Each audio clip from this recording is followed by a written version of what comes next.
Outside the Parisi Palace, high above 3773 East Broadway, this is the Jake Feinberg Show, company on Power Talk. Thank you so much for making us part of your day today. And without further ado, I want to bring on somebody who has been inspiring and healing people in different modalities for the last half century.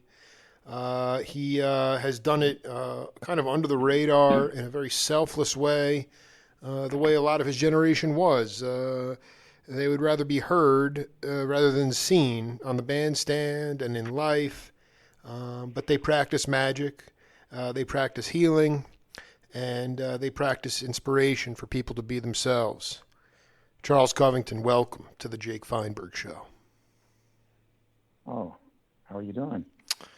I'm doing great, man. It's so, I wanted to ask you right off the bat, Charles,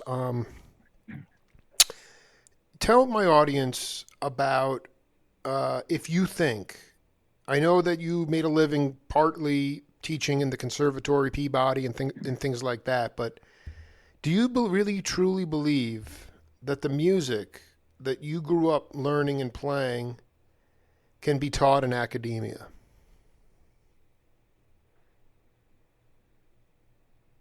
Well, certain things you can sort of guide them in a certain way.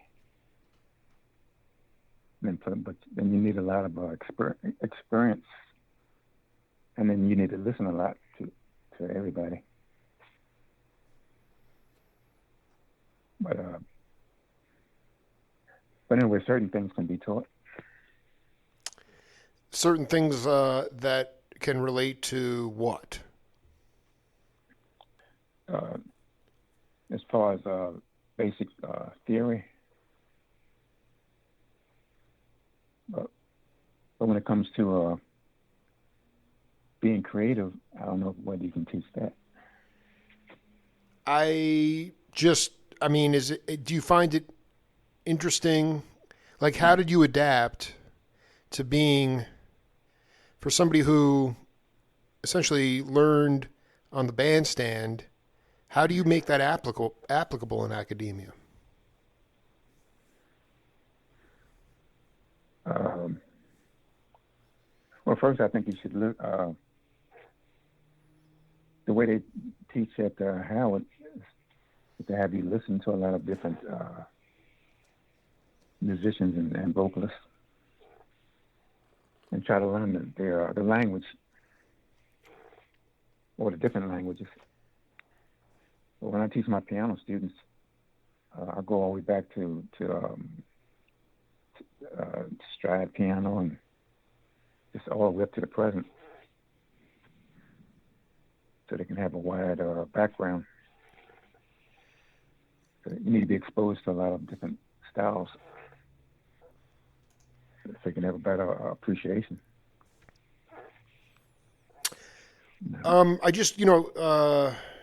I wanted you to talk a little bit about, because it's great that you can, we're saturated with content now, Charles, on YouTube. A lot of it's visual. A lot of you guys were autodidacts. I wonder if you could talk about it in your career when you stopped the input. Because what happens, as you know, is that when you listen to stuff, and then all of a sudden you're comping that stuff. At a certain point, you got to play what's in your head. When did you stop the input? At what point in your career did you stop listening to music because you had to figure out your own individual sounds that were in your head? Well, I never stopped listening, but always, almost right from the beginning, like when I would hear certain things, then I would say, well, maybe I can try it another way, and then I would experiment and do it a different way. But in the beginning, I would copy, but then I would get away from that. Can you give an example? Like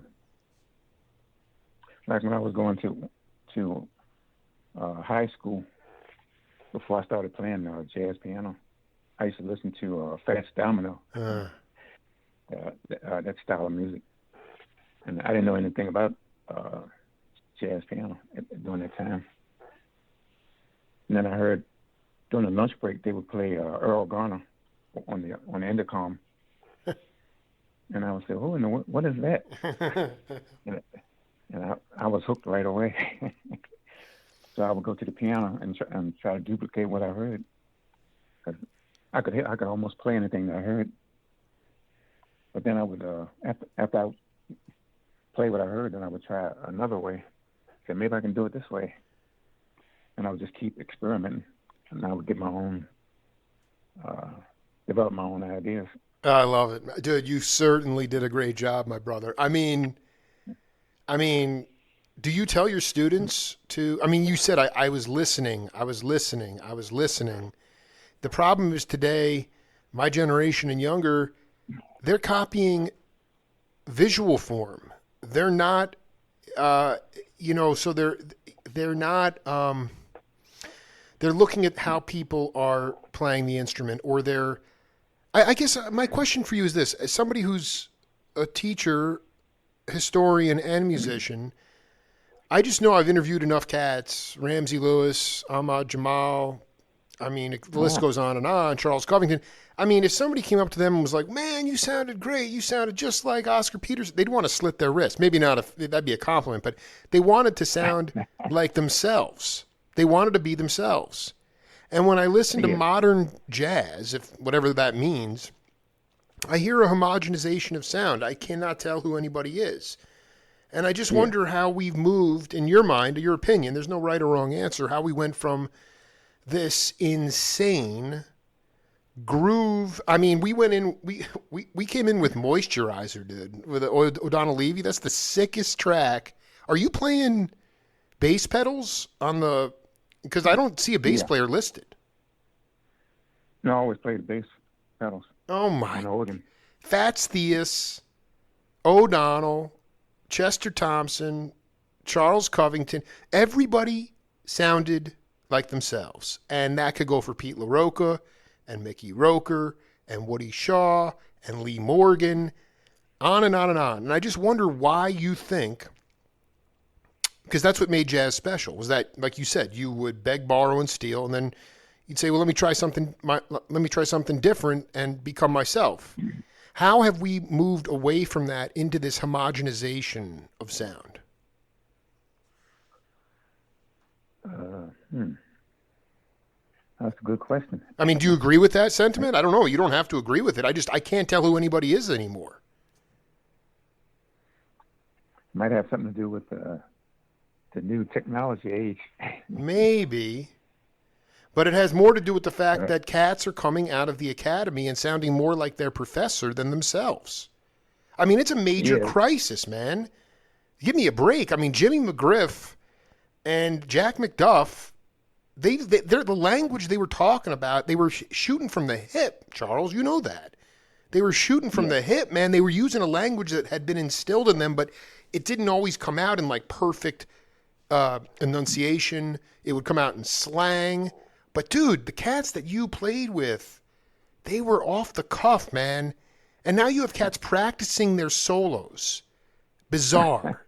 Break it down, man. Tell me what you think. yeah. I can go way back when I first heard let me see. Oh, when everybody was raving about Joey DeFrancesco, Mm-hmm. and then I listened to him, and I said, well, that's a spitting image of Jimmy Smith. He's playing everything Jimmy played note for note. Exactly. Exactly. That's a very good point. And that's the thing is like, is it just that there's nowhere else to go in music? I mean, how do you help your students? That's the wrong word. How do you focus your students on finding their own individual voice? Do you tell them to stop the input? I mean, what kind of techniques? To me, that's the magic of jazz. It's democracy and individual sound. Oh, you have to keep experimenting. 'Cause even today, after all these years, I still come up with different ideas. I would even take a song that I didn't particularly care for, like a ridiculous song, like, for example, "Turkey in the Straw." Yeah, yeah, yeah, yeah, Who would ever think of doing something with that? But yeah, and I would come yeah. up with uh, different types of modal voicings and stuff, and and it would sound pretty decent. But you have to experiment a lot. And Just when you got say experiment, you're talking about like application of. I mean, can you can't do you have to a couple things? I mean, it can't be done. You're talking about experimentation hand to instrument, not using yeah. machines or computers. And then the other thing is, what about experimenting within a group of people that you trust to create spiritual music? I mean, doing it in isolation, it could be considered wanking it. Yeah. Yeah, all of that works. I mean, do you feel? Did you feel like? I remember when I first started my show, 2011, Charles. I looked. I mean, it was the internet was obviously alive, and I looked you up, and you were teaching at a conserv. You know, you were in the academy, and it's really fascinating at 43 when I interview Billy Childs or any of these cats, and you know, it's very hard because they start being honest about the issues related to individual sound and the assembly line of the academy, but yet then when I transcribe what they said and put it up on new media, they get all upset because those institutions are giving them a paycheck during COVID. So it's like, Have you? I just wonder, did you ever feel conflicted? Because to me, it's almost criminal that we're putting people into debt, thousands and thousands of dollars, when there is Yeah. no guarantee of any gig, which was not the case when you were coming up. I guess to the point is, what are the things in a normal time? Were there things that you felt shackled by in the academy? Uh, because you're just, I mean, I know that you showed up at gigs with pianos that were missing keys. You had to bang the thing back into tune. Your ears were huge. I mean, the music you guys made was magic, man. And that's not being made today. Have you interviewed Gary Bartz? About 6 times. Oh yeah, he was pretty much saying the same thing that you were saying. I know. My elders have taught me, and that's why it's such an honor to talk to you. No, did you play at his father's club? Yeah. Can Oh you yeah. Way talk back in about that '60s. experience? I just want to know the vibe and how the first time you walked in there and was like, "Oh my God, I got to play with this." I want to hear a good story out of there. Well, I probably have to go even back further than that. Go ahead. Uh, there was an area in Baltimore downtown of about five or six blocks, and they called it the Block. But every club down there it was a strip club, but and most musicians would work down there because it was steady work. So I got a call to work on the Block, but the club that I worked in didn't have any strippers, just a singer named Peaches. Wow. So I was playing the piano at that time, and I only knew about maybe 10 songs, and she knew every song in the book. She probably knew thousands of songs. So she would call a song, and I didn't know it. She said, "You need to learn such and such." So I would go home and learn about 15 songs, and come back the next night. And I said, I have 15 songs. She said, "What? 15 songs?" And I would do this every night. She said, "How can you learn so many songs in one night?" So I played with her for about a year. And then I probably knew about maybe 3,000 songs just from playing with her. Oh my! Dude, we're dealing with a total. Dude, you are not of this planet, dude. I mean, most cats can't do that. Covington, man. I mean, where? Um, can you just talk to the younger cats about? I mean, Fats Domino. That was like original shuffle music and kind of almost more rock and roll Yeah. to a degree. Is there a fine line between that and Errol Gardner? Could you articulate what was so scintillating about? Was it just a swing element? It seemed to me that Fats Domino's music swung pretty hard. Yeah, when I heard Earl Garner, the way he approached the piano, and his left hand was sort of strumming like a guitar. Yeah. And then he played all these variations and runs and stuff. But at the time, I could hear what he was doing, but I didn't know what he was doing. Plus, it was very rhythmic. So I would copy his style, and then I would try to work out my own stuff. But then I heard Ahmad Jamal, and that just put the icing on the cake because he had a lot of space in his music. So that showed me that there's more than one way to approach the music. Interesting. You're telling me, was Ahmad the first cat to really almost channel, I don't want to say where like Miles could play three notes and it would just be like the most haunting three notes in the world, you know? I mean, Ahmad, was he the first cat to put space on the piano, you think? Or not, like basically saying quality over quantity, so to speak? Well, you can go all the way back to Count Basie. Yeah. So even though he could play a lot of, like when he played solo stuff, he played a lot of stride piano, but a lot of fast runs and stuff. But when he was playing with the big band, he would just use a minimum of notes. Well, Charles, you know, we have a game on this program called Name That Voice. I'm going to play this for you right now. Take a listen to it, and we'll come back. Okay. Admire the most is the statements that stick with me and become part of my life. One of them is that every man has his gift of God or his proper gift of God, something like in that statement, that form. Mm-hmm.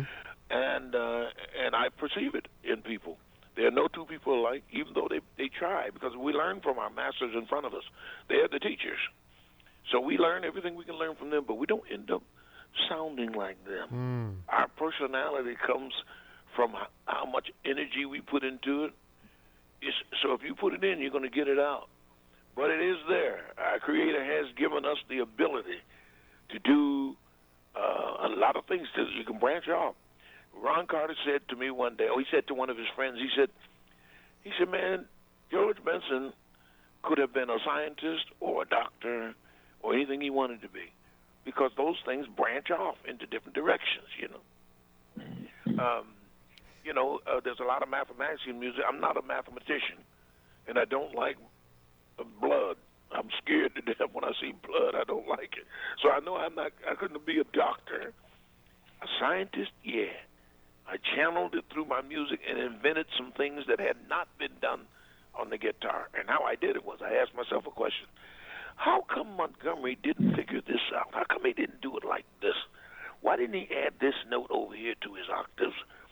And I said, well, there's nothing to prevent you from doing it. So, I dig, man. So I jumped on it. I dig it, man. Years later, it turned out to be a staple in my playing without me even trying to force it in. I just kept doing it, and pretty soon people began to notice it. And it became part of what they're calling the George Benson sound or whatever that means. It became part of my personality. And that's about as close as I can get to. I think about one statement that someone said about, I know who it was. It was Elvin Jones who said this about John Coltrane. He said, man, it was like God sent us an angel, and he stayed with us a little while, and then he disappeared. That's what he said about John Coltrane. Well, he gave it away. That was my my interview with George Benson. And I recognize his voice. I just talked to him 3-4 weeks ago. You did? Yeah. Well, I was going to say, can you talk about how? I mean, according to the or the All Music Guide, that was the first recording session you were on with Shapes to Come. So, can you talk about how that manifested? Let me see. I got a call from a drummer that moved from Baltimore to New York. So a couple of years later, he gave me a call and asked me could I do a gig at the Club Baron in New York for that weekend. So I said okay. Wait, who was the drummer? Who was the drummer? Harold White. Oh my God! White called you up. So wait, you guys had been gigging down in Baltimore, and then he went up to New York. Yeah. Yeah. In fact, he's the one who turned me on to the New York scene. So anyway, when I got to New York, all these organ players were sitting and musicians were sitting around in the club. They heard about this new young cat from Baltimore coming up. Oh my! I knew it, dude. I knew it. So, Wait, so dude. anyway, Who was in the who? Which organ cats were there? Jack McDuff, he was living right across the street. Oh my Uh, God, dude. This is. Jimmy McGriff, Groove Holmes. Let me Oh see my. who else. Oh my God. Larry Young. They were. Wait, all these cats were at Club Baron. Yeah. Oh, dude, Covington, dude, you're not. You're out of your mind, dude. How did? So. So anyway, Yeah. so after we played the first set, and I came down, and this guy named Jimmy Boyd, he was George Benson's manager. He came up to me. He said, "I've never heard anybody play the organ like that." He said, "How would you like to play? Join George's group?" I said, "You mean George Benson?" I said, "Yeah." So I was kind of hesitant at first because a couple of years before that, I went on the road with a saxophone player named Herman Green from Memphis, Tennessee. Sure. And after the first couple of months, we were just sort of hitting and missing. And we did that for about a year. So I said, I don't want to go on the road anymore. But anyway, so I was talking to George's manager. He said, "Oh, George is booked up for the next 2 years." I said, "Oh, okay." So the next week I came back up to New York to rehearse. So I told George, I said, "I just bought your album, and I learned all the tunes." He said, "You learned all the tunes on the album?" I said, "Yeah." So he called one of the tunes, and we played it down, and he was grinning from cheek to cheek. Oh my God, dude. Wait, so the album the album before Shapes to Come, Shape of Things to Yeah. Come. Yeah. So you learned that, and he was grinning, dude. Well, This is the great Covington, man. You're blowing my mind right now, dude. he used to tell people that he could play a run on something. He said Covington would just play it right back at me. Dude, I'm telling you, man. I mean, let's just talk about it for a minute. I mean, in like you made the very astute point about it was actually really good, the DeFrancesco thing about Jimmy Smith. But when Boyd said, "I've never heard anybody play the organ like that," I mean, Well, during that time, everybody was trying to play like Jimmy Smith, or they were playing blues organ, but I was playing a different type of. I had different ideas. well, let's break this down. I need to explain the Covington methodology of the organ. What were you doing? It was sort of similar to what Larry Young. Totally, dude. We were Totally playing outside, but inside, right? Yeah. But then when I started playing with George, I had to kind of play everything inside most of the time. So wait, you went on tour with Benson for 2 years? 3. Oh my! Wait, you worked nonstop for 3 years with Benson? Yeah. Yeah. One of my memorable moments was we did a tour. We started up in Newport, Rhode Island, and came all the way down to New York, and then we came all the way down to Baltimore and then Virginia. But anyway, on the tour they had Duke Ellington, Count Basie, Thelonious Monk, Herbie Hancock, Nina Simone. They had just about everybody on the same tour. We all on the same tour. So every time we went to a new city, everybody stayed at the same hotels, except for Miles. He would fly back to New York and then come back the next day to the next gig. Wow. But, and I remember we had a gig in Virginia. The gig that we had in the concert we had in Virginia. After the concert, we went back to the hotel. So we walked in the lobby, and this guy was playing the piano. And Herbie said, "Who is that?" So I went upstairs just to relax for a while. I came back down for about a couple of hours later. And Herbie was still sitting there listening to the guy. I think the piano player's name was Jimmy Jones. I had never heard of him. But he was doing a lot of nice stuff. The first time that I met Herbie Hancock, Yeah. I was doing an album with that first album with George Benson. I walked in the studio and I heard somebody at the piano, playing a whole tone pattern, going all the way up and down the piano with both hands. And I was saying to myself, who was that? So when I went in the studio, it was Herbie sitting at the piano, practicing a run up and down the piano. So I walked over and introduced myself. I said, why don't you try it this way? And I played it in contrary motion, like both hands going opposite direction. Oh He jumped up and said, wow. Yeah, dude. Yes, dude. Wait, who is Jimmy Jones? I don't know that name. He just was some random dude playing piano? Yeah, he was playing like in the lounge. Oh my God, dude. I mean, but going back to the,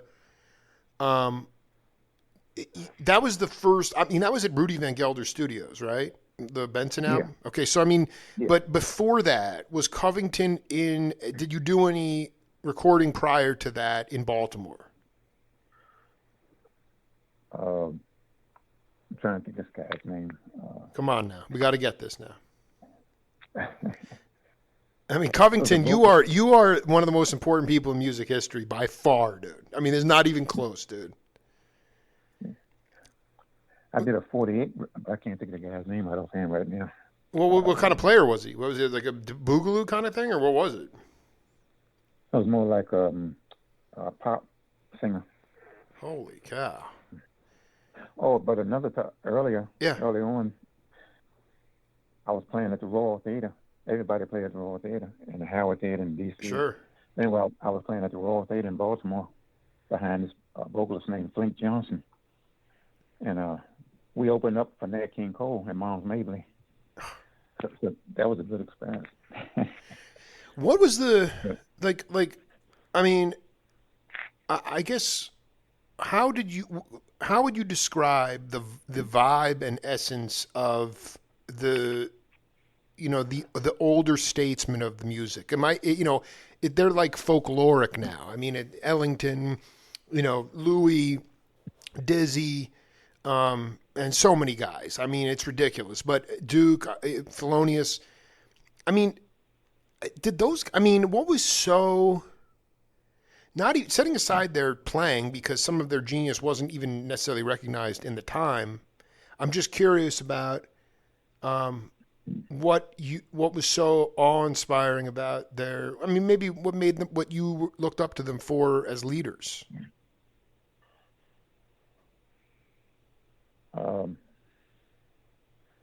Some of them had great personalities, and then some of them had bad personalities. Yeah. But I know when I first started playing chess, I was pretty good in Baltimore, but I wasn't as good as like some of the top players. But anyway, somebody told me that Dizzy Gillespie was a chess master.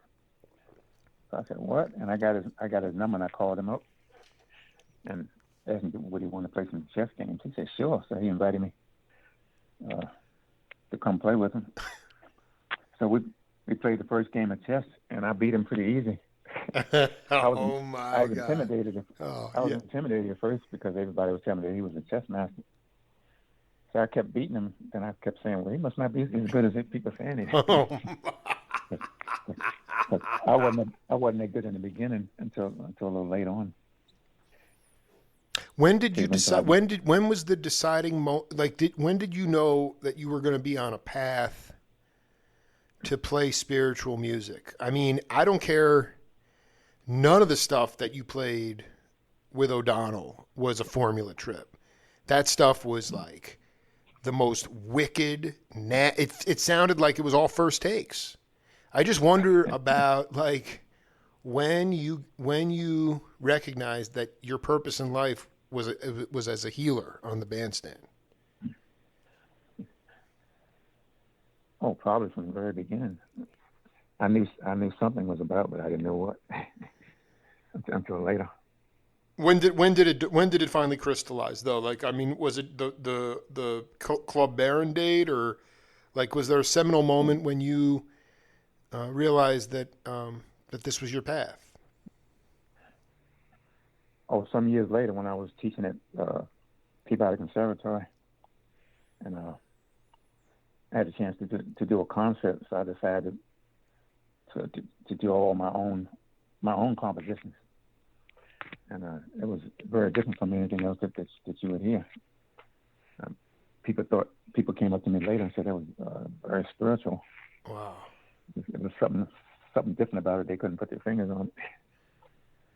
Yeah, it's called the divine. I mean, how were you raised in the sanctified church? Can you talk a little bit about your family history?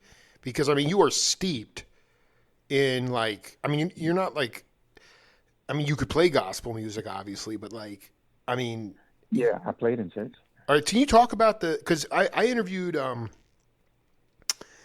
rest in peace. They were my third volume of my book of interviews, Clyde Stubblefield and Jabo Starks, and they both the drummers for James Brown. They grew up in the sanctified church, and there was no trap set. It was a lot of hand clapping, not necessarily on 2 and 4, could be on 3 and 4, tambourines, sticks. Anyway, it was like I just wanted you to talk a little bit about the angular rhythms of the church, because when I hear you're playing, you not only have your own sound, but you have your own individual time feel, which speaks to the way you were brought up in the church. Can you talk about the rhythms of the church? Yeah, that probably goes back to during the slavery days. Right. The rhythms, they never lost sight of that. It's sort of like the roots.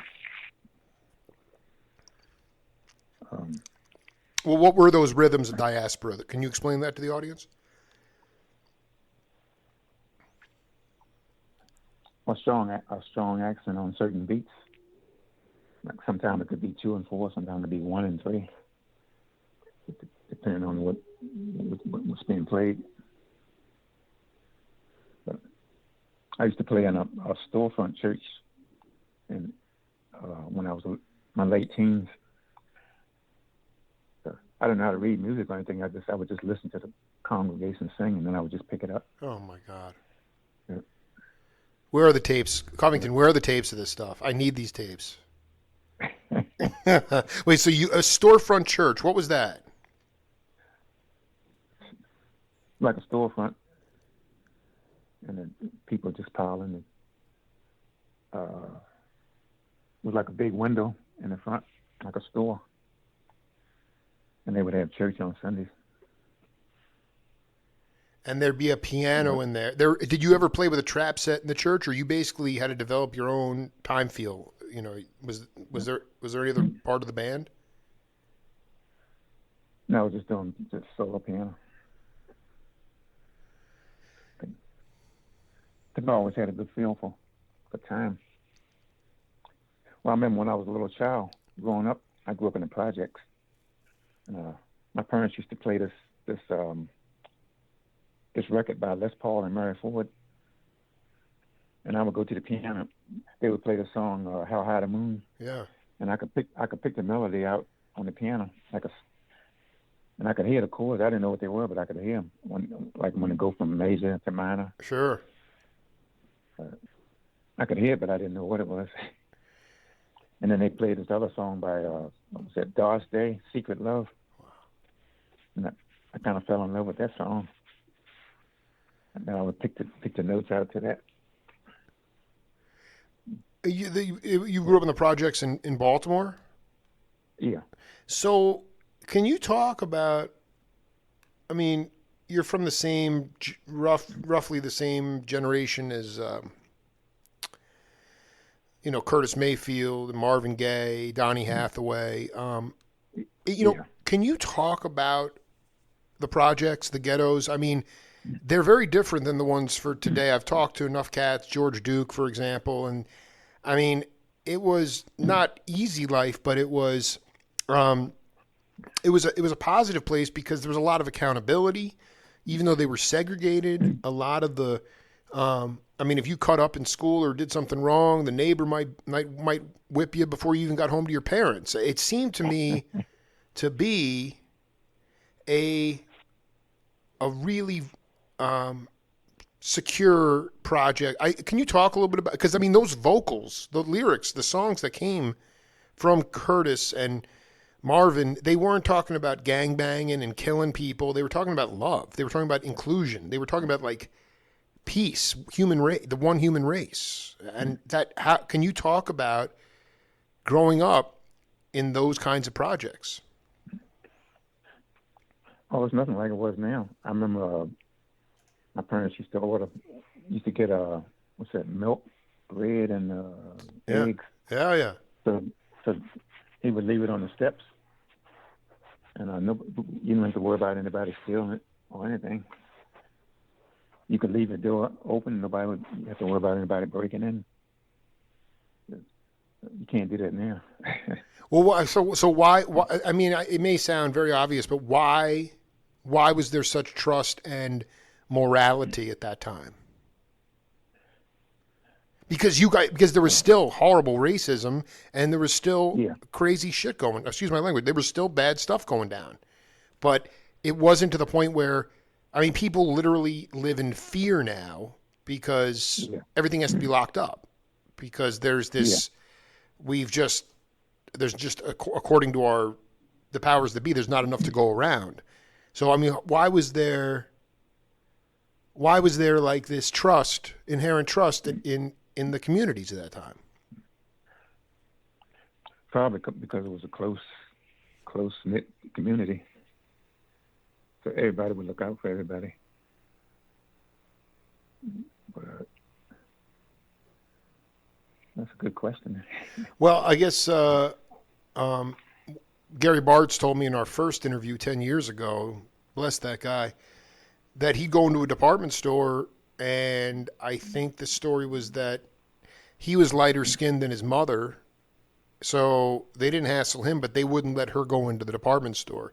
When did you realize that as a person of color, you were persona non grata in certain areas of society? How did it affect your point of view? I only say that because when I listened to the music that you played with O'Donnell, I just feel like you guys were playing your life. It was like the nastiest. I'm not saying it was bad. I'm just saying it seemed to me there was an element of social consciousness going on in the music. It wasn't just you guys sitting in your room wanking it out for hours. It seemed to be expressing something larger about society. I could be wrong, but can you talk a little bit about when you realize that this country has always been hung up on the color of your skin?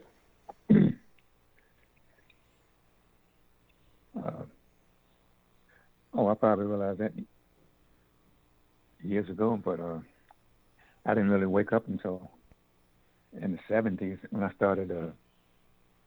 I became a vegetarian, and I started reading a lot of books. I have a huge library now, and probably a few thousand books in my apartment. Holy cow! And not just on music, but on a lot of different subjects. And even had books on religions, how all religions are man-made. And religions just control the masses of people. That's right. And just a lot of things opened my eyes to stuff that I had never thought about before. Can you give an example? All the corruption that's going on at the top, and everybody's watching ball games and entertainment and stuff, but they don't realize what's really going on the planet. I often, it's funny. I'm just sort of in this process now of, I mean, the work that I'm doing is holy work. I don't, I received the Tao. I don't know if you have any books on Taoism, but it changed my life forever. It's a way of life. It's not a religion, and I've just tried to cultivate my true nature. And as a result, I've, been able to, and with musicians, they come from all walks of life. So I feel very comfortable engaging people when I feel the spirit and I feel the authenticity. And so just being what you said, that it's man's view of God, man's construct is religion. where did you come down in your spiritual path? Like what kind of, how have you, where are you at in your spiritual journey? Uh, well, you have to study history. In order to know history, you have to study. You have to realize that humanity started in Africa. Everything started in Africa. So whether you're Italian or whatever, if you trace your roots back far enough, it goes back to Africa. And they didn't have a concept of God. I mean, like it is today. It's a whole different. It's a different concept. It's a more spiritual concept, more about the cosmos. It's you're absolutely no. Listen, I have been literally preaching on my show. We are all from the motherland, and it was very much like. Can you talk a little bit about that cosmic relevance to spirituality? I know that Bill Summers, the percussionist, when I went to New Orleans, I interviewed him, and he talked a lot about well, I mean, clearly, like even a word like Santeria, that's not an African word.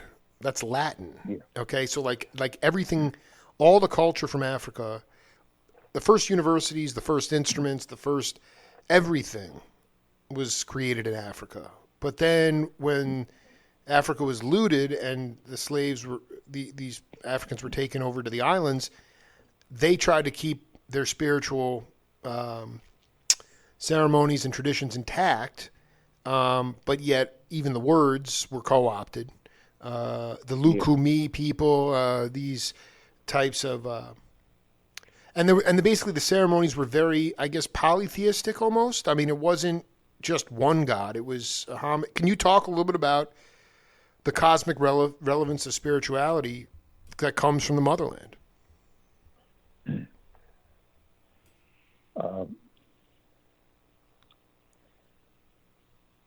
Let's see if I can explain. First of all, they taught they also taught the drum before they taught language. The drum was the first language. Yeah. The original Africans believed that God was in everything, the plants, everything.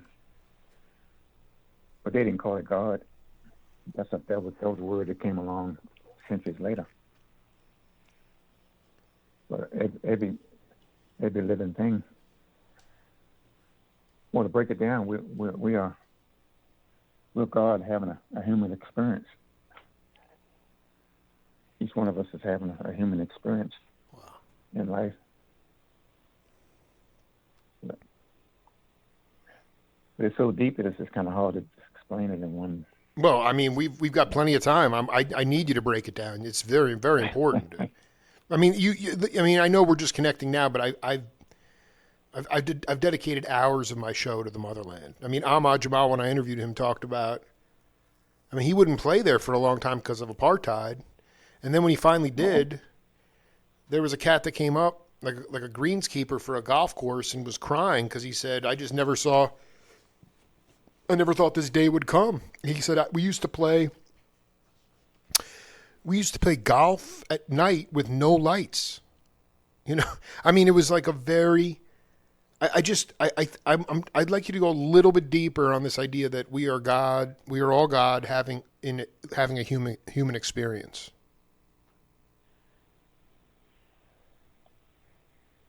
Yeah. Let me see. And I guess maybe to the point, I guess a better point is instead of, because you're right, it's too hard to unpack all the history, but how have you kept those tenets in your life and made them relevant in your life and made them inspiring in your life?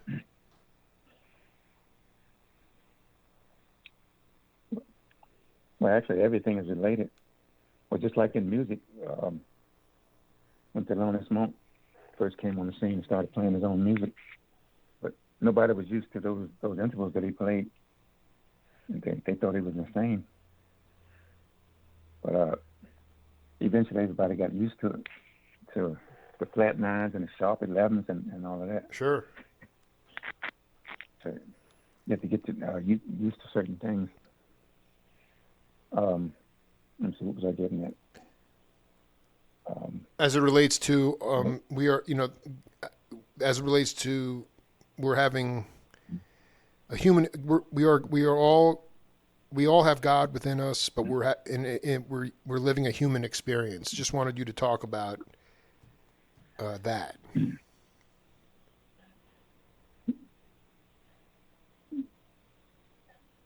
Yeah, a life never dies. It just recirculates. Only the physical part dies. But everything is goes in a loop.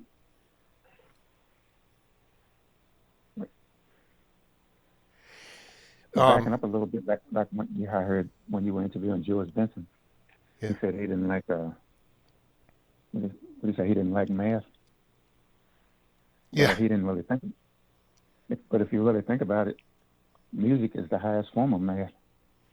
But people don't realize that. No. He said he couldn't be he didn't like blood. He didn't want to be a doctor. He couldn't stand blood, but he could be a scientist.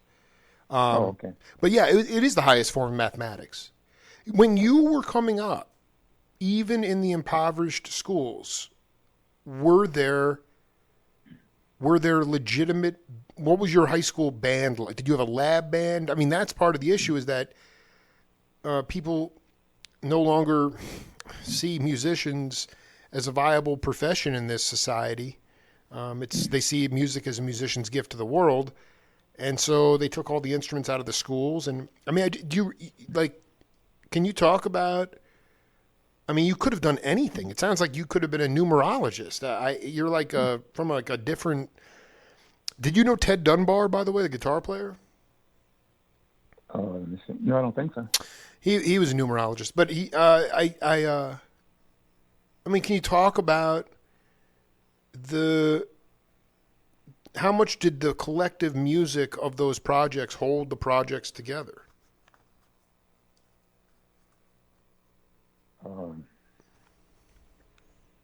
As far as when I was going to school, well, actually, I didn't play in a band. In fact, I even got expelled from school. Yeah. For going in the auditorium to practice on the piano. Right, you were completely obsessed, dude. You were totally obsessed. Yeah. Wait, hold on. You were playing, but you were also playing boogie woogie. You weren't playing church. So you were playing the devil's music, right? Let's talk about that. When I want you, because I mean, Eddie Henderson had a gun pointed to his head in '64, because he was playing jazz in Howard University. So please explain to me, as somebody who was expelled from school for playing the devil's music, why were the black communities so hung up on jazz? That's been a revelatory thing for me. Not everybody, but I mean, you could, at these historically black colleges, you couldn't even play jazz.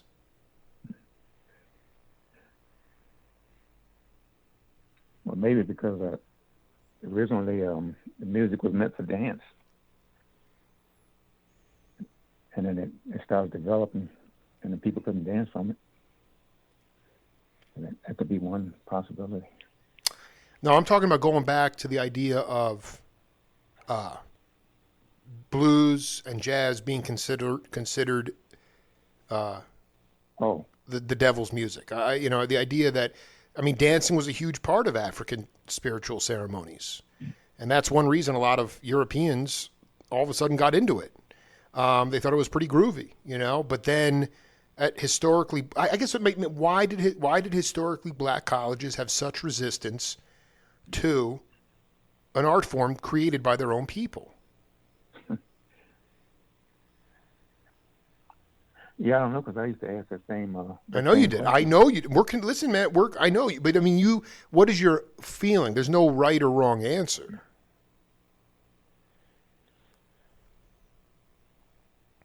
Because a lot of them are still asleep. They haven't opened their eyes yet. What does that mean?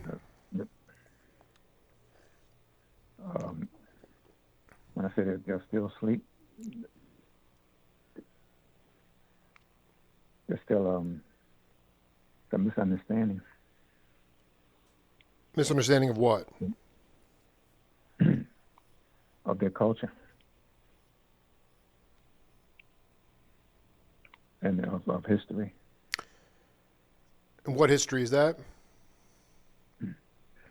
Their African roots.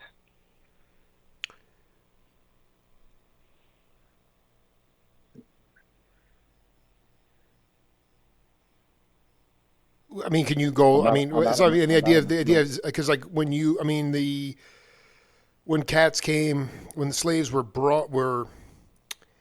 came to the States from and Louisiana Purchase, and just tell me if this is accurate in your mind, because you're very measured in your responses.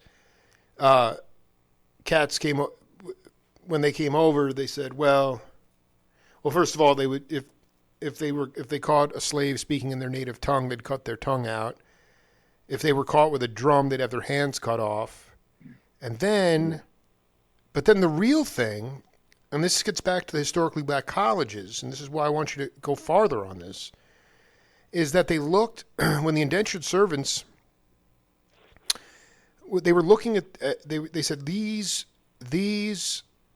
slaves are subhuman. They're not Christian. If they were Christian, they would have white skin. Yeah. Okay? They would have white skin.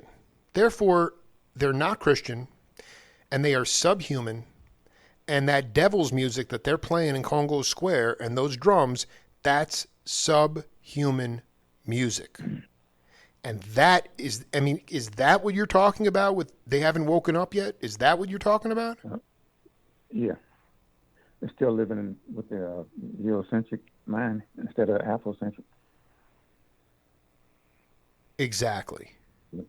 What was the what would McGriff and McDuff and all your mentors say? How did they stand up to that to that brainwashing?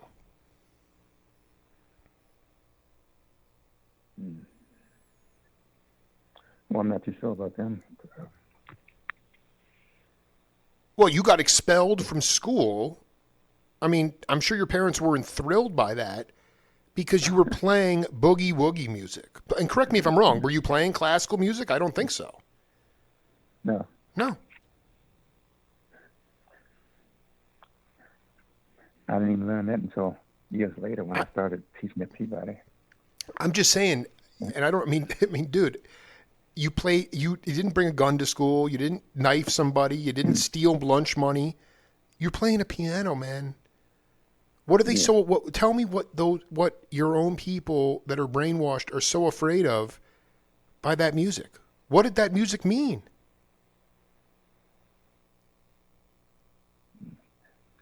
It could be the way that they were raised. A lot of times you raise your children the way that your parents raised you. And how is, and I'm sorry but I agree. I mean, I sort of do that with my two daughters, but not really. I'm just curious, like, how did they, like, how are those parents raising their kids to make them think that the music that they created was devil's music? Probably. Because my father used to tell me, when you grow up, make sure you don't marry anybody that's dark skinned because the children will be dark skinned. And that was the mentality that he had. Wow. Plus, he was very abusive. He used to go upside my head all the time, like I was another man, and I was just a little kid. And this went on for like 10, 15 years. I'm so sorry, man.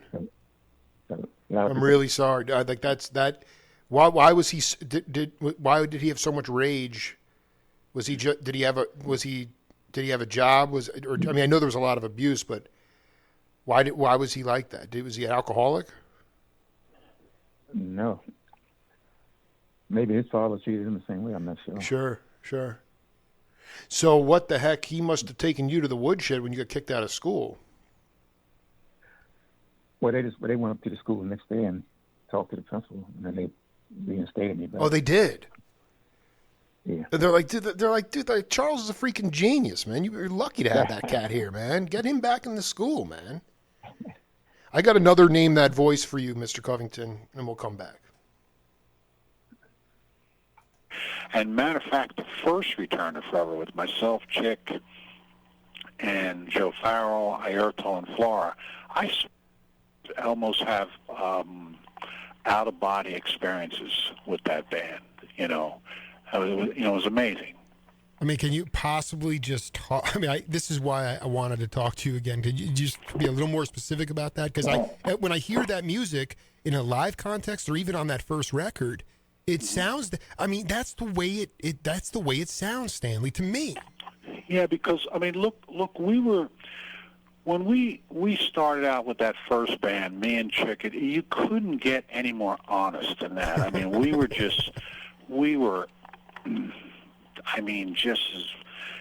wasn't about the business. No one cared about us, really. We were surviving. We were trying to take our message to people.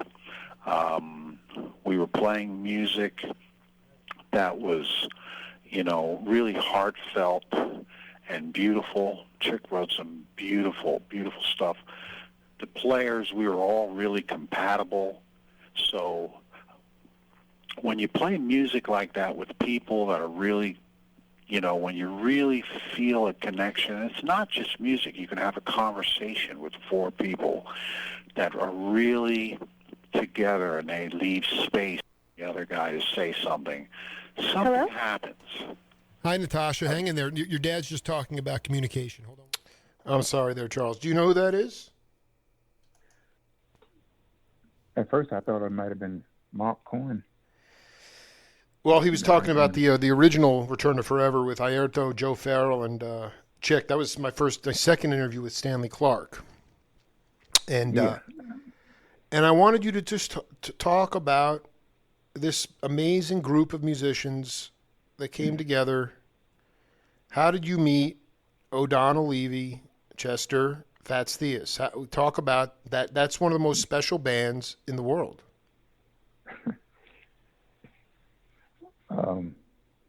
Well, actually, when we played together, that was actually my group, but O'Donnell had just put up an album out. So I said, why don't we just call it the O'Donnell Levy Trio? And that's how that group formed. Since he had an album out, we just named it the O'Donnell Levy Trio. But I used to teach him songs every week. And we played together off and on for a few years. And then Chester left to go with, I'm not sure, I think it was Frank Zappa. Totally. Yeah. O'Donnell, so talk about the first time. When did you start you were playing in a trio with O'Donnell and Chester Thompson. Yeah. Oh my God. Please talk about, where were you, hold on for a second. So the first album, Black Velvet, is that the one you're talking about? Yeah. Yeah, I played on I think it was 6 albums with him. But I'm just saying you said he had an album out. That was the album you're talking about? Yeah. Well, I'm not sure which one it was, whichever one was the first one. Well, no, I'm curious because this is a bigger band than just a trio album. Was it a trio album or just a bigger album?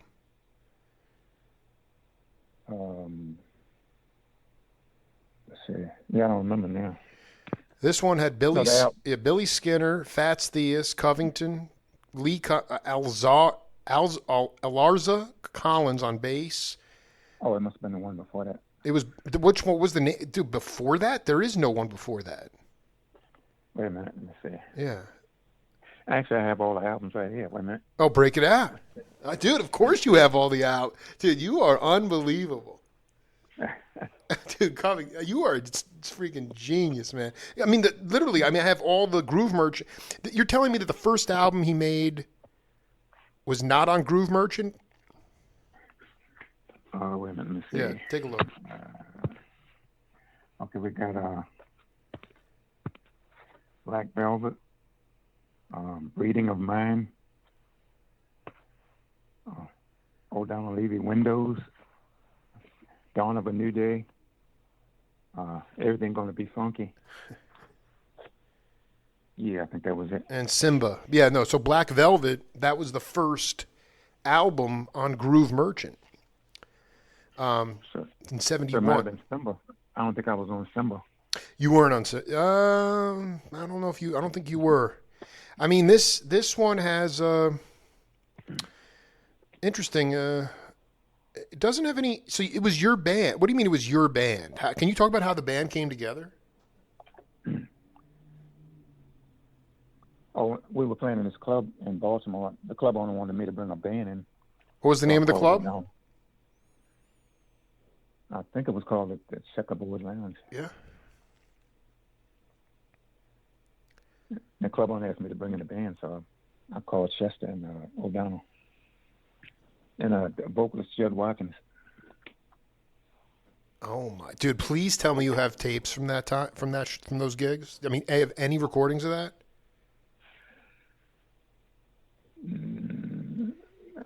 I know you do. I know you do, man. This is unbelievable. Wait, so your idea, and that was what, 1969? Oh no, no, because I was on the road then. You were on the road with Benson. So you got off the road with Benson. And wait, by the way, was Joe Dukes the drummer in that Benson band? No, but he played with me when I played at the Club Casino Which was where? in Baltimore. Oh my God. So yeah, because Black Velvet came out in '71. So maybe 1970 at the Checkerboard. I'm just trying to get an idea of like when that band started. It must have been around 71. And you had, and because you had learned a bunch of tunes, but you had a bunch of originals that you guys were playing as well. I mean, I guess my point is, the guy said bring in a band. Well, how did you know to bring in O'Donnell and Chester? Oh, I knew them years before. They played at another club called the Club Casino, and they played together a lot with another organ player. What's his name? But anyway, I knew them years earlier. But they were more, O'Donnell was more blues oriented. So I hadn't played with them too much. Hadn't played with them too much back then. And so, but you thought it would be a nice mixture because he wasn't like, a jazz bebopper kind of guy. He was more blues. Yeah. Can you talk about, I mean, Chester Thompson is known for Weather Report, Genesis, all these big rock, fusion bands. In his earliest incarnation at that time, what was his sound like? I mean, why was he an innovator at that time? I mean, that is the nastiest trio I've ever heard. I would be there every night. I cannot believe that this, I guarantee you cats must have been coming to check you out. Oh yeah. But Chester, he was always a good drummer. He could play just about anything.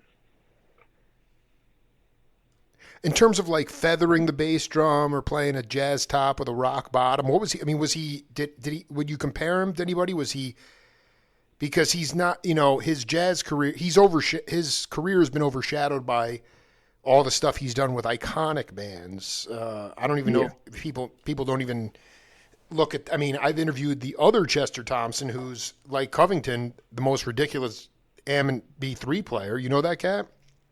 Yeah. So like everybody, I talked to Chester Thompson, the drummer, not too long ago, and he told me that he played with Chester Thompson. They both played together before. They played together in the same band. Yeah. Oh, that's so great, dude. So here's the question. So here's the thing. I remember. I don't know if you ever crossed paths with the great drummer for currently with Tony Bennett. He was with Paul Winter in the '60s, and Count Basie's drummer Harold Jones, and he was in Chicago playing in a organ trio like yours, same time period, maybe a little bit earlier. And the guitar and the organ were amplified. The drums were not. How so? I mean, how did I'm asking you this because in situations when you first started out, and you were playing through PA systems. There was no there were no monitors on stage. How did you generate volume through soul? How did you do it through soul? Because you had to. You did not have the amplification to do it. Well, that wasn't a problem for the organ. It's just the piano. The organ, you just turn it up. Right. But I mean, in terms of that soul quality, I mean, that to me is where, because it's not about how loud you play. It's the pulse. Yeah. It's the pulse. I'm just talking about how do you generate pulse and spirit and volume through your own life force.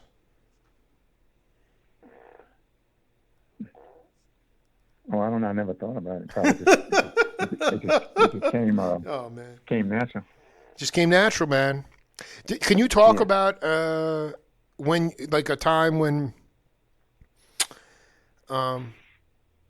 you maybe you never even had this issue, but when you realized that you were, that was my question earlier. It wasn't about when you decided that you wanted to be a musician.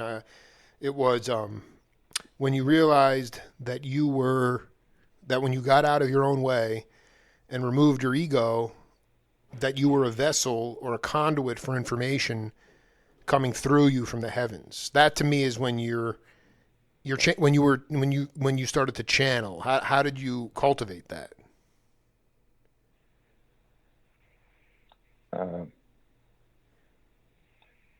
Probably when I started teaching students, things started falling in place because I was transferring information to the next generations of musicians. So it was kind of hard to put in words.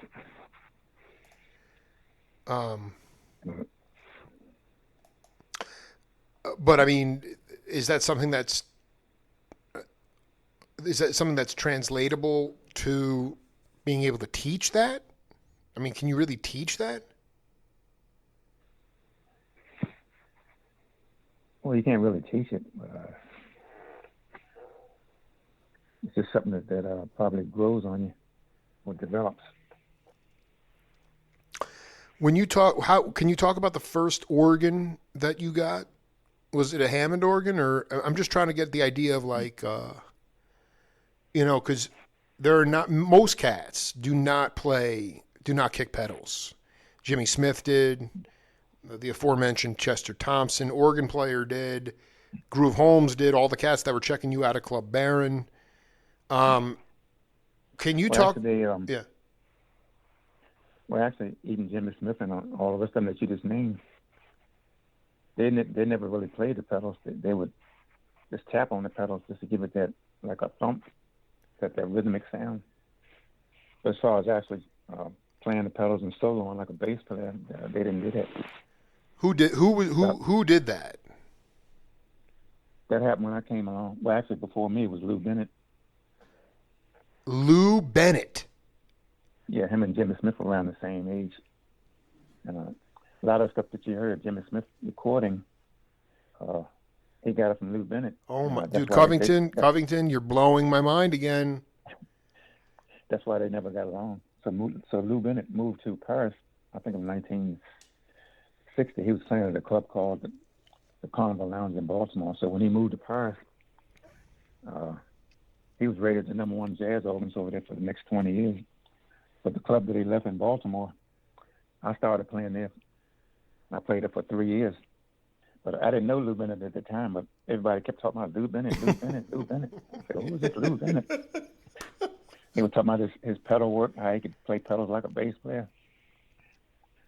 So I used to start practicing on the pedals down at the Hammond Organ Studio. Eventually I could do solos like a bass player. So one day Lou came back to the States. He must have heard about me, and he came to the club. Ever since then, we became real close friends. In fact, he used to come to my house with a tape recorder, and he would tape stuff. Dude, Covington, Charles Covington, dude, it is such an honor to talk to you, man. I cannot believe you're telling me I mean, first of all, you're telling me Jimmy Smith didn't. I know what you're saying. He used it as not accents, but yeah, like kind of like a percussive kind of thing. But you're telling me he didn't play bass lines with his feet? Nope. Holy crap. Only when they played like a ballad. But he never walked the bass line, or he never took the bass solo. Now, what about McDuff, McGriff, and Holmes? No, they're the same thing. Are you kidding me? Wait, Covington, you're telling me the only two cats to kick pedals? Chester Thompson kicks pedals. He did it on Tower Records, I thought. Yeah, he might. I never heard him. But you're telling me that the iconic. What about Bill Doggett?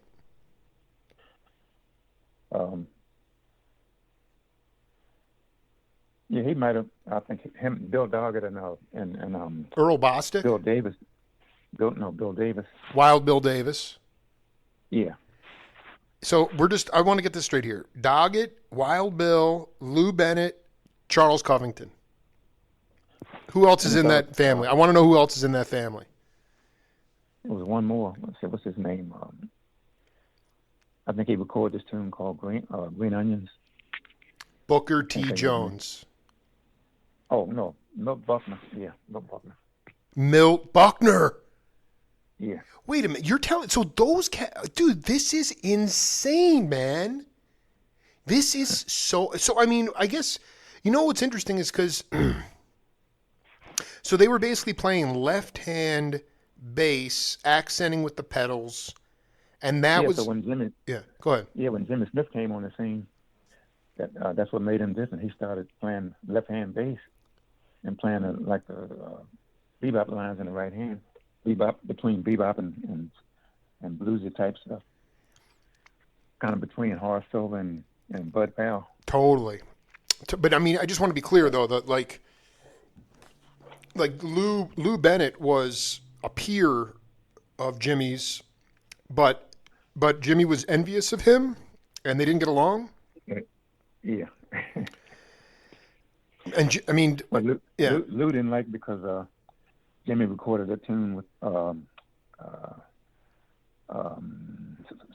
on 10th Avenue. Uh-huh. And that was one of Lou Bennett's big pieces on the organ. And, well, I mean, wasn't he paying homage to him, or he didn't? I mean, did he get royalties for it, or what? Why was he pissed? Because he stole a lot of stuff from him. What do you mean? So you mean before he actually was able to record it himself, Jimmy recorded it? He would take a lot of Lou's ideas, and he would get the credit. This is so. Yeah, Lou Bennett. He looked. If you saw him in person, he looked sort of like Sammy Davis Jr. Right. Oh my God, dude. This is insane. So I'm just curious though, like he was playing, you said he was playing at the Carnival. What was the name of the club in Baltimore? The Carnival Lounge. Right. So why though would he not put his foot in the ground and say, I'm going to make, I mean, obviously a lot of black musicians did move to Europe because they were at least paid for their genius. Why did he leave? Why didn't he stay in the States? You know, why didn't he make his name? Because he's not Wild Bill, absolutely. Doggett, of course. Milt Buckner, sure. You can find all those records. I don't see any Lou Bennett records. Oh, if you look it up, he was big over in Europe. Right, but I mean, there wasn't Sonny Lester or Blue Note or. Um, Oh, oh no. oh, so he was. This cat, wow. He did a ton of There was, work, man. there was another female organist, Rhoda Scott. I don't know if you heard of her. What's her first name? Rhoda Scott. Yeah, I don't. I mean, obviously, I know Shirley Scott. Um, Yeah, and Cheryl Scott.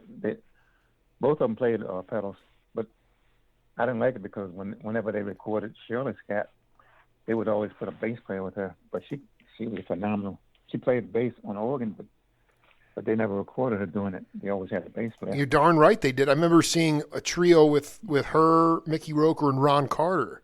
So they must have thought Yeah. that females couldn't play bass. I don't know why they did that. That's not cool.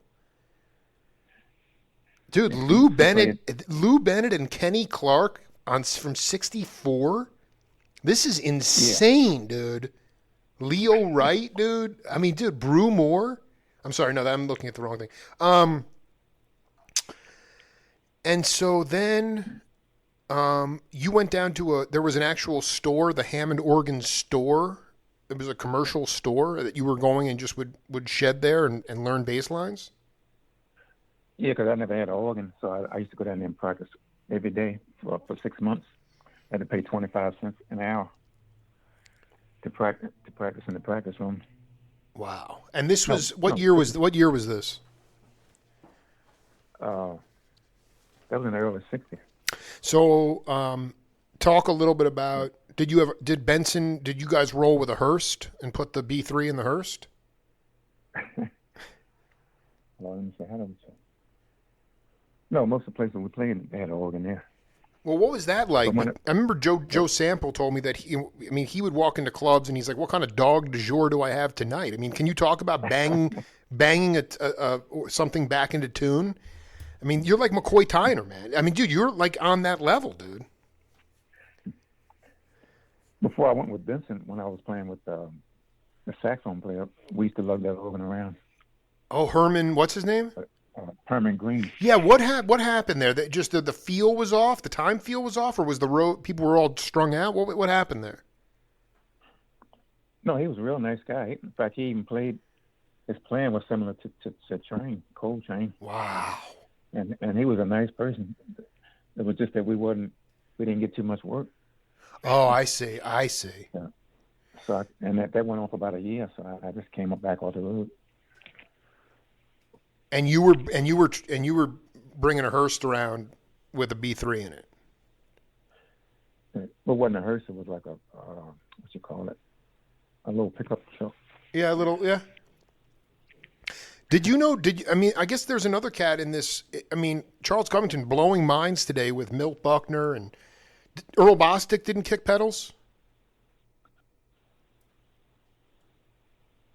Most of those older players did, but they didn't. They didn't actually create bass lines with their feet. Yeah. Plus, they had a different kind of a swing. Okay, there's one more cat I want to ask you about because I know that Jimmy Smith would go check this guy out, and he's always been a big spirit on my journey. And in fact, I didn't even know next to you, he'd probably be my most favorite interview was Charles Kennard. Oh yeah, he played the pedals. Can you talk about him? He was a monster. Yeah. I didn't really know him though personally. I knew just about everybody, but I didn't know him. When you started to play with Chester Thompson, the drummer, like, I guess when you and O'Donnell and him started, was that the first time? Had you played with them before? Did it take a while to get into sync? I just feel like when you're creating bass lines with your feet, it's much more round than a bass or a up acoustic bass or an upright or an electric bass. And can you talk about how did you shed a lot, or did you just basically hit the bandstand and go? Both. Right. In fact, I think, let me see. I think it was 2 years ago. I perform at the Kennedy Center every year, except for last year. Yeah. Because of the pandemic. But Sure. anyway, I think it was a couple of years ago. I used this female bass player.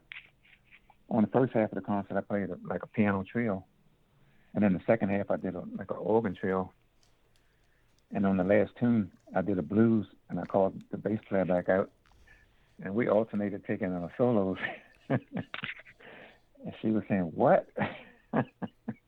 Like a call and response kind of thing? Yeah. But she couldn't do it? We were taking. No, she's a good bass player. I guess she had never heard an organ player take but solo. Oh my God. Oh my, where's the video, bro? Is there video of that? Yeah, it's online, just Kennedy Center. Oh my God, dude. This is, so that was my other question, is that, there were these, like,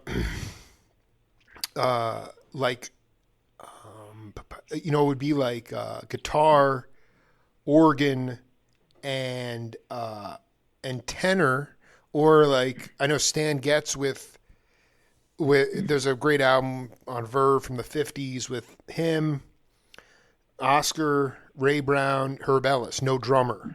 Did you play in a trio with no trap drummer? Yeah. What was it like? Talk about how you developed a good time feel, because you have to have good time feel. Without a trap drummer, you have to be able to have your own internal time feel to swing.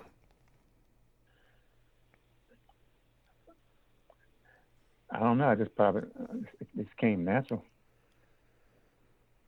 because I developed a technique from different styles like stride piano, boogie woogie, and bebop, and just all different. I just had a natural feel for it. And by the way, just for the record, on that Windows album, Gary Granger played bass. Oh yeah. So did you play, were there any albums you recorded on with O'Donnell where there was not a bass player?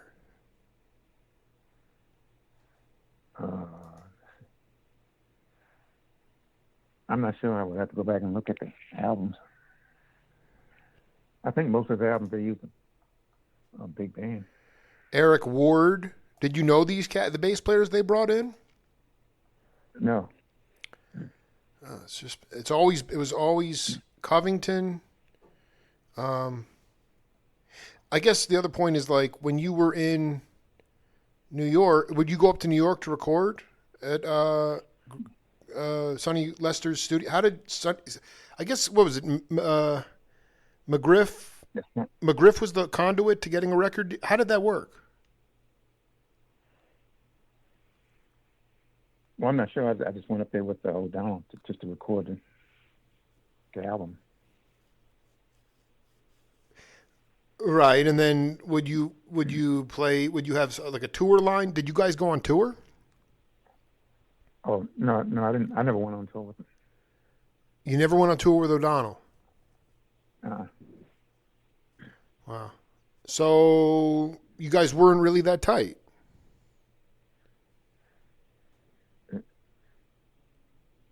I mean, yeah, we were good friends, but I never went on tour with him. If, going back to... Because I was either playing with my own group or either playing with somebody else. Who was in your group? I mean, who was your band in the early 70s? Let's see, James Blunt on guitar. Well, I had a lot of different drummers and a lot of different guitar players. Oh, you're not going to believe what I'm about to tell you. Yeah, go ahead. About 4 weeks ago, I was online just looking at some instruments, and I saw this guitar, classical guitar, because I started listening to classical guitar on YouTube, and I kind of fell in love with it. But anyway, the guitar was like $100 and some. I said, "What? I think I'm gonna send away for that. I can't lose $100 and some." Anyway, I got the guitar, a real nice guitar, and I was playing the guitar within a week. And I called some guitar players up and played something for them. They said, "You only been playing for a week?" That was 3 weeks ago. Oh my God! All I did was transfer the knowledge that I have from the keyboards and stuff, or what I have in my head. So the only obstacle is just the fingerings.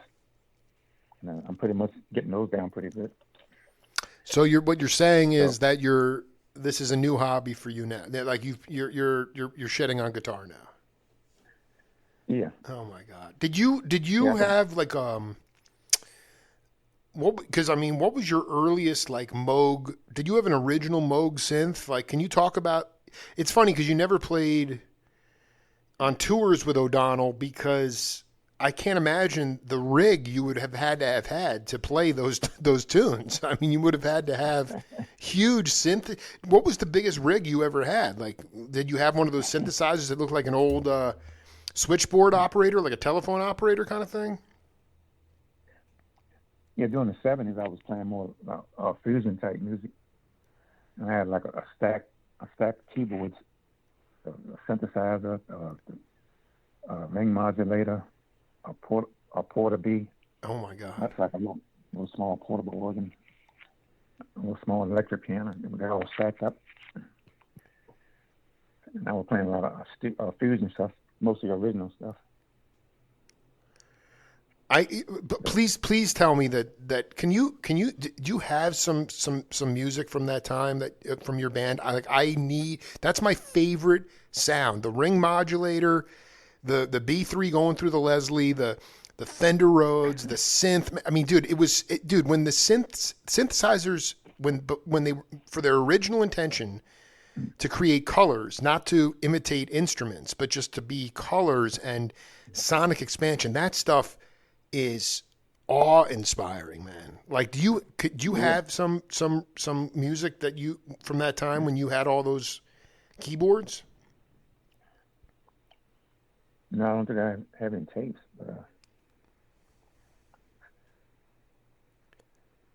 But some years later, like when I performed in concert at the Peabody Conservatory, I used a violin, a string quartet, and they were doing my original music, and I did some of those tunes with the violins. So, but I don't have any music from back then. When you started to develop your name in Baltimore, or Bart, when you first started to walk into Bart's club, was like, I mean, Gene Ammon, Sonny Smith. Who were some of the older cats that you found yourself playing with? I would usually go over there when they had, I think it was Monday or Tuesday nights. I forgot which night it was. Anyway, it was jam. They had jam sessions. I would go over there then. I don't know if do you remember Denny Zeitlin? He's a dear. Well, yeah, I've interviewed him many times. Yeah. Oh, yeah. I think he was going to Johns Hopkins Hospital. He was. That's right. He was going to Johns. Yep. And he used to play there a lot. But anyway, I used to go over there to sit in, and then sometimes he would play, and then some other musicians would sit in. And then Gary Boss's father would bring down a lot of people from New York. So I guess that's how Gary got in with all the big name horn players. He would bring down like Art Blakey, or who would he bring down? Yeah, I think those kind of guys. Wow. Well, I'm sorry. What was the name of his club, by the way? North End Lounge or something? North End Lounge. Yeah. But as we wrap up set one here with Chester, with oh my God, Charles Covington. In that last piece, that clip that we played with Benson, he said that Elvin said that Coltrane was like an angel who came and visited us for just a short period of time and then he was gone. And I just wonder, in your experience, you can point to a musician that you sort of felt that same way, where they had such a cosmic impact, and in some ways their impact is so strong, maybe stronger today, but they just visited us for a little while in this human life. As you said, we are all God operating in this human existence. Who would that be for you? Well, Train had a big influence on me also. He did. Yeah. As far as saxophone players, it was Coltrane, Cannonball Adderley, and Charlie Rouse. Charlie Rouse when he was playing with Monk. Yeah. In fact, when I was playing in New York, I got a chance to catch Monk a lot. After my gig, I would go down in the village and catch Monk.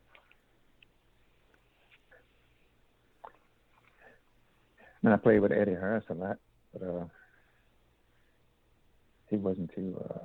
He was a good musician. Yeah. He wasn't too spiritual. Wait, were you going to the 5 spot? Where were you going to see Monk? I forgot what club it was. It was down in the village. By the way, this is another mystery cat. Who is? I've been waiting to ask you this question for 10 years now. Who is Fats Theus?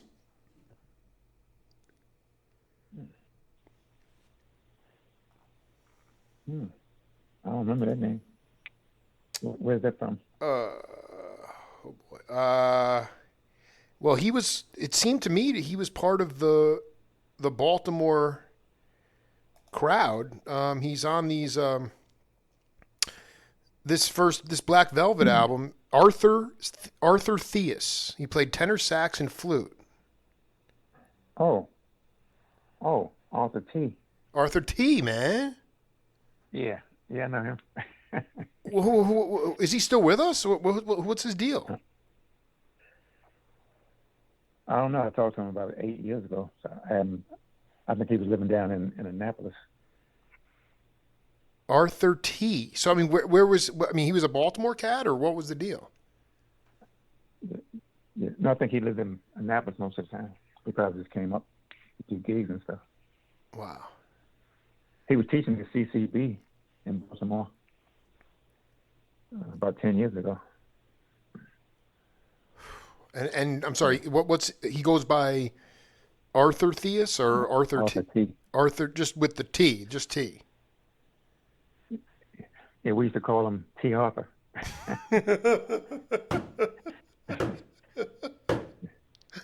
So you're telling I want to be clear. You're telling me that you made 4 or 5 studio albums with O'Donnell Levy, but you guys never went on one single tour? No, probably because I was more into, during that time, I was more into the hard jazz. He was more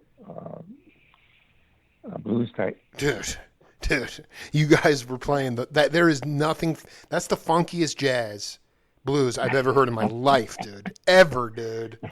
Like, you just make it stretch out so ridiculously hard.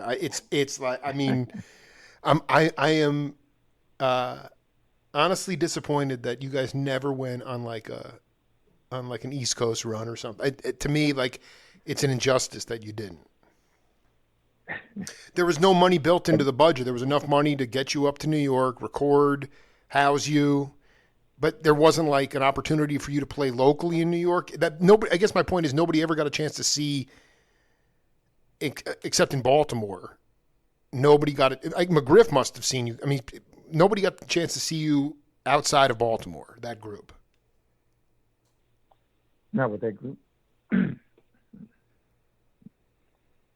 Not with that group. When I was playing with George Benson, we played opposite Bill Evans for a couple of weeks at the Village Vanguard. Wow.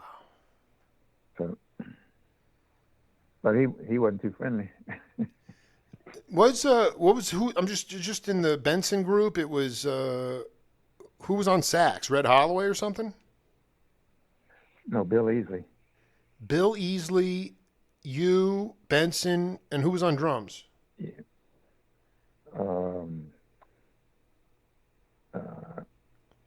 Let's see. Well, he had a couple of drummers. Oh yeah, that was Lonnie Smith had to fire Joe Dukes. That's who it was. I forgot. Dukes was crazy. I forget who else was. That is stunning. So besides Benson, did you go out and outside of your bands? Did you tour with any other cats outside of Herman Green and Benson? No, I never toured with them, but I played with a lot of them, like uh, James Moody and different people, and Bill Jackson and a whole bunch of people. Whoa, whoa, whoa, whoa, whoa, whoa! In Baltimore? And well, no, different places. You mean different states, or I mean that? Yeah, yeah, different cities. Wow, how did that come about? I mean, like you happen to be in that city, and they said we need a piano player. Oh, they would call me up. Well, I had a reputation back then, but I didn't know it at the time. Holy cow, dude! I mean, you were in your own world. And listen, Charles, we've been cooking here for 90 minutes. I'd love to do. Oh, I'd love to do set two with you and focus strictly on magic. oh, okay. Does that sound good? Yeah. Okay, I'm going to, I'll get this interview. Thank you so much, man. I know some of it might have been tedious, but I just really want to let you know that, maybe you're more aware today that you have a reputation than you did then, but it's still, it's a spiritual force, man, and I really am so humbled to have connected with you, and I'll send you a copy of this later tonight, and Oh, okay. and I'll call you later, and we'll set up a time to do part two. Yeah, when you get a chance, check out the CD with me and Jack DeJohnette and Gary Thomas. Oh, I'm sorry, It's called Exile's Gate. Gary Thomas. Yeah, do you know Gary Thomas? No, dude. Oh.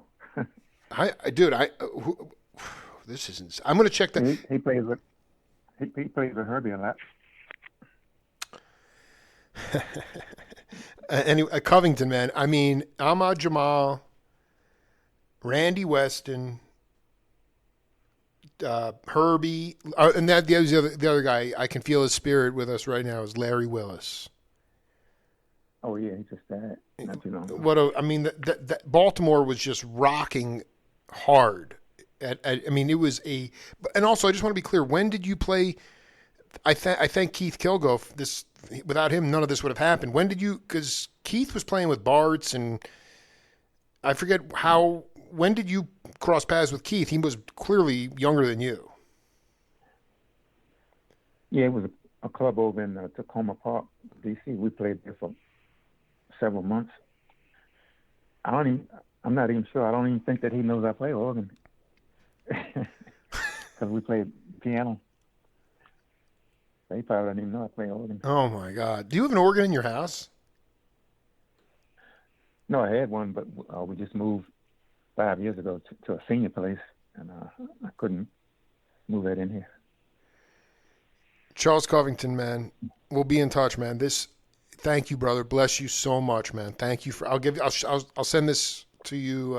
I'll send you an audio podcast of this interview later tonight.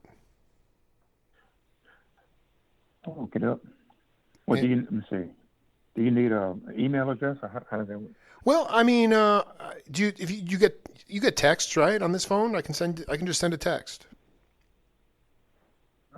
Yeah.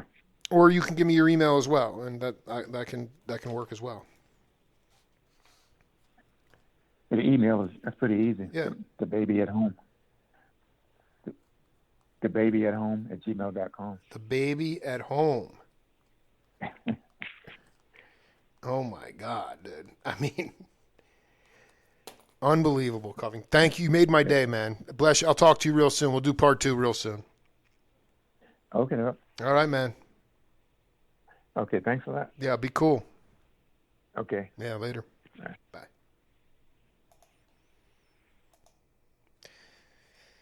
Legendary musician and magician, Charles Covington. Thank you so much to Keith Kilgo.